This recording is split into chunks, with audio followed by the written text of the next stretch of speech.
लाला जी और रोटियां। लाला सुंदर लाल को खाने पीने का बहुत शौक था और सबसे ज्यादा तो शौक था रोटियां खाने का। उनकी पत्नी उनसे बहुत परेशान हो चुकी थी। दिन रात वो बस रोटियां ही पकाती रहती।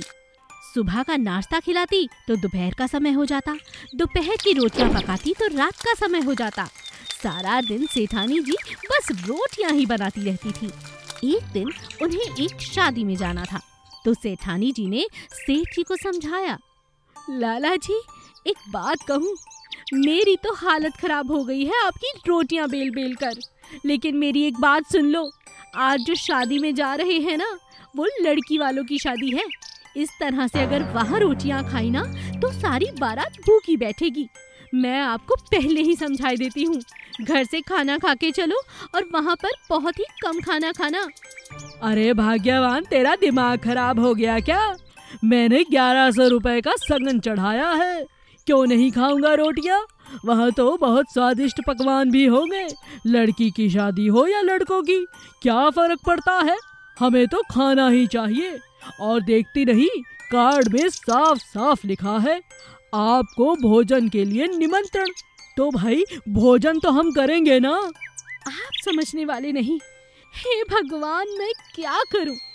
सेठानी बहुत परेशान थी। सेठानी ने जैसा कहा था सेठ ने बिल्कुल उल्टा किया। शादी में पहुंचकर सेठ जी ने इतना खाना खाया कि बारात के लिए खाना बचा ही नहीं। लड़की वाले हैरान रह गए, लड़के वालों के मुंह खुले के खुले रह गए। इस बात का बदला लेने के लिए लड़के वालों ने आटे में बहुत सारा सोडा मिला दिया, जिसके कारण लाला जी का पेट अचानक खराब हो गया। लाला जी को अस्पताल में भर्ती करना पड़ा। सब लोग फटाफट गए और लाला जी को अस्पताल छोड़ा। फिर शादी धूमधाम से होती रही। वहाँ पर बैठी सेठानी जी ने लाला जी से कहा, कितनी बार समझाया है, जरा संभल के खाया करो। खाते हुए तो ना जाने तुम्हें क्या हो जाता है, हाथी की तरह बस खाते ही रहते हो। अरे भाग्यवान, मुझे तो और भूख लग रही है, लेकिन ये ना जाने मेरा पेट खराब कहाँ से हो गया। अरे कहाँ मर गया डॉक्टर, बुलाओ उसे। तभी एक लेडी डॉक्टर आती है। बहुत सी सुइयां लाला जी को लगाई जाती हैं।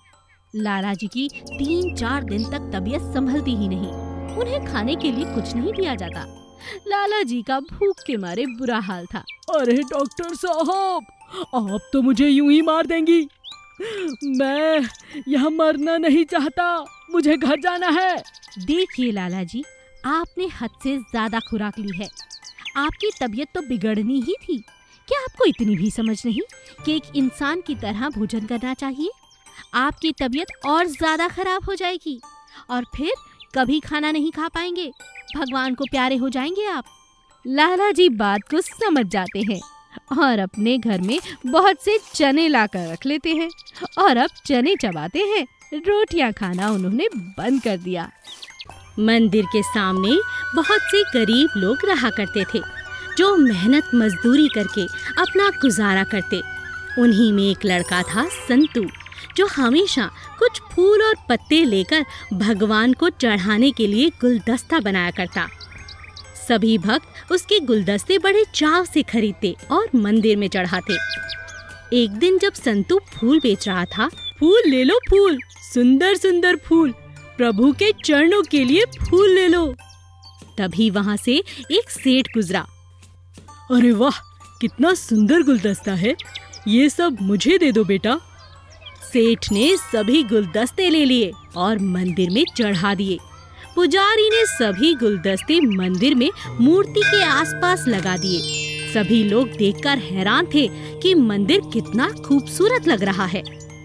सेठ ने संतू से जाते हुए कहा, मैं तुम्हें रोज इतने ही पैसे दिया करूँगा, क्या तुम इन पैसों में रोज मंदिर के भीतर जाकर मंदिर की सजावट करोगे? जी हाँ, जरूर करूँगा। अब हर रोज संतू मंदिर को सेठ जी के आने से पहले बहुत अच्छे से सजा देता। सेठ उसे खूब पैसे देता। एक दिन सेठ ने संतू को कुछ ज्यादा पैसे दिए। सेठ जी, आज ज्यादा पैसे क्यों? आज मेरी बेटी की शादी है, मैं बहुत खुश हूँ, बस इसीलिए। तुम रख लो, और हाँ, शादी में जरूर आना। संतू बड़ा सा गुलदस्ता लेकर शादी में पहुंचा। उसने देखा सेठ तो बहुत परेशान है। क्या हुआ सेठ जी? अरे बेटा, आज जो कारीगर सजावट के लिए मैंने बुलाए थे वो अभी तक नहीं पहुंचे, और जानते हो बारात आती ही होगी। संतू ने झट से पूरा घर सजा दिया। इतनी सुंदर सजावट की कि आने वाले बाराती सभी देखते रह गए। सभी संतू की तारीफ किए बिना नहीं रह रहे थे। अब एक एक करके सभी बड़े पैसे वाले लोग संतू को जानते थे और उसे अच्छा काम मिला। शादी में आए बहुत से लोगों ने संतू की तारीफ की और उसे खूब काम दिया।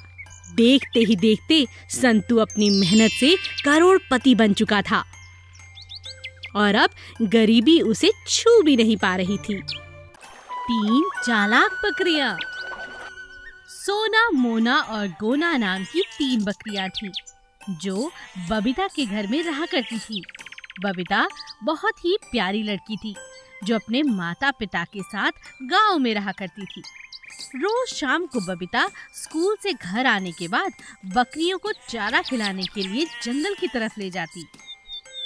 चलो आओ बकरियों, चलो जंगल की तरफ चलते हैं। आज खाने को बहुत कुछ मिलने वाला है। हरी हरी घास, बहुत सारे खीरे, मजा आ जाएगा। तीनों बकरियां बहुत आलसी थीं। तीनों को हर रोज बबीता के साथ जंगल में जाना बिल्कुल पसंद नहीं था। एक दिन तीनों ने चालाकी करने की सोची। सोना बकरी ने मोना बकरी से कहा, ओ, मेरे तो सर में बहुत दर्द, आंखों से कुछ नजर भी नहीं आ रहा। मैं तो सोचती हूँ बबीता को कह दूंगी, इतनी दोपहरी में मैं नहीं जाने वाली जंगल। वो मेरे लिए आते हुए घास लेती आए, मैं वही खा लूंगी। दूसरी चालाक बकरी मोना ने कहा, मेरे भी पैर में बहुत दर्द है, लगता है आज जंगल जाना मुश्किल होगा। बबीता से बात करके देखती हूँ।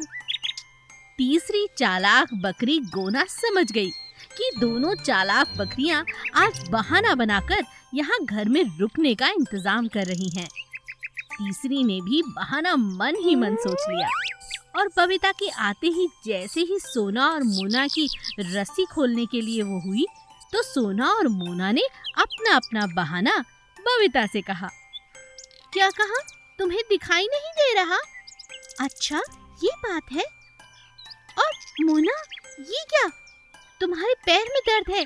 हाँ हाँ, ठीक है, तुम दोनों के लिए घास मैं घर में ही ले आऊंगी। तुम दोनों घर में ही ठहरना। तीसरी चालाक बकरी ने तुरंत बबीता से कहा, सुनो बबीता, अगर घर से सभी लोग चले जाएंगे तो इनका ख्याल कौन रखेगा? मैं चाहती हूँ इन दोनों का ख्याल रखूं। मुझे ज्यादा भूख नहीं है, थोड़े से खीरे लेती आना। इन दोनों को कोई जरूरत हुई तो मैं यहाँ हूँ, तुम निश्चिंत होकर जाओ। बबीता गोना की बात समझ जाती है और चुपचाप बाकी बकरियों को लेकर जंगल में चली जाती है। बबीता के जाते ही तीनों बकरियां जोर जोर से हंसने लगती हैं। चालाकी ही सही, धूप में जाने से तो बच गए। हाँ, तुम दोनों की चालाकी तो मैंने देख ही ली और इसीलिए मैंने भी बहाना बना दिया ताकि मुझे भी जाना ना पड़े। पूजा अपने घर की बाहर हमेशा साफ सफाई करती रहती थी। एक दिन वो कुछ बीज लगाती है और उनसे मटर का पौधा निकलता है। पूजा की खिड़की के बिल्कुल पास वो पौधा लग जाता है। पौधे पर छोटी छोटी मटर की फलियां निकलती हैं। उनमें से 4 पहले मटर के दाने बहुत कच्चे होते हैं, जिन्हें पूजा की खिड़की साफ दिखाई देती है। वो रोज पूजा का गाना सुनते हैं और मजा करते हैं। वाह, पूजा कितना अच्छा गाती है ना? हाँ, बहुत सुंदर। सभी को उसका गाना सुनने में बहुत मजा आता है, लेकिन एक मटर की फली का दाना सबसे ज्यादा पूजा को चाहता है। वो हमेशा खिड़की के पास पूजा का इंतजार करता रहता है। कब आएगी पूजा? सारा दिन निकल गया, आज वो नजर ही नहीं आ रही। एक दिन पूजा की तबीयत बहुत खराब हो जाती है। मटर की फली का दाना देखता है कि घर में डॉक्टर आ रहे हैं, आसपास के पड़ोसी आ जा रहे हैं। वो 2 महिलाओं की बातें सुन लेता है। अरे बहन, पूजा की हालत तो सही नहीं लगती, ना जाने क्या हो गया है इसे, बिल्कुल बात नहीं करती, बिस्तर से उठने का नाम ही नहीं ले रही। डॉक्टर तो कहता है इसकी इच्छा शक्ति पर ही सब निर्भर करता है, ना जाने ये कब ठीक होगी। बेचारी माँ का रो रो कर बुरा हाल है। मटर का दाना जब ये बात सुनता है तो भगवान की आराधना करने लगता है और पूजा की तंदुरुस्ती की कामना करने लगता है। एक दिन खूब तेज तूफान आता है। अपनी इच्छा शक्ति के कारण वो मटर की फली का दाना सीधा पूजा के कमरे के अंदर जा गिरता है और उससे बातें करने लगता है। पूजा, उठो, तुम्हें क्या हुआ है? यूं क्यों लेटी रहती हो? आखिर बात क्या है? मुझे देखो, मेरी इच्छा शक्ति मुझे तुम्हारे पास तक ले आई और तुम बिस्तर से ही नहीं उठ रही हो। पूरा जीवन तुम्हारे सामने है। उठो पूजा, उठो, तुम्हें उठना ही होगा। पूजा मटर की दाने की आवाज सुनकर धीरे धीरे अपनी आंखें खोलती है। वो देखकर हैरान रह जाती है कि मटर का दाना उससे बातें कर रहा है। तुम बात कर सकते हो? ये कैसे हुआ और तुम यहाँ कैसे आए? ये मेरी इच्छा शक्ति है, इसीलिए तुम्हें भी अपनी इच्छा शक्ति को जगाना होगा। हम सब के अंदर वो है, मगर उसे जगाना इंसान के अपने अंदर होता है। कोशिश करो, उठो, जागो, अच्छा खाना खाओ, पानी लगातार पियो। धीरे धीरे तुम बिल्कुल तंदुरुस्त हो जाओगी पूजा। धीरे धीरे रोज कहने पर पूजा उसकी बात मान लेती है। मटर की फली के दाने को अपने खिड़की के पास छोड़ देती है। अब तुम यहीं रहो, मैं खाना भी खाती हूँ, समय पर पानी और दवा भी लेती हूँ।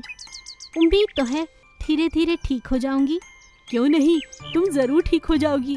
पहले से तुम बहुत अच्छी हो चुकी हो। धीरे धीरे पूजा तंदुरुस्त हो जाती है।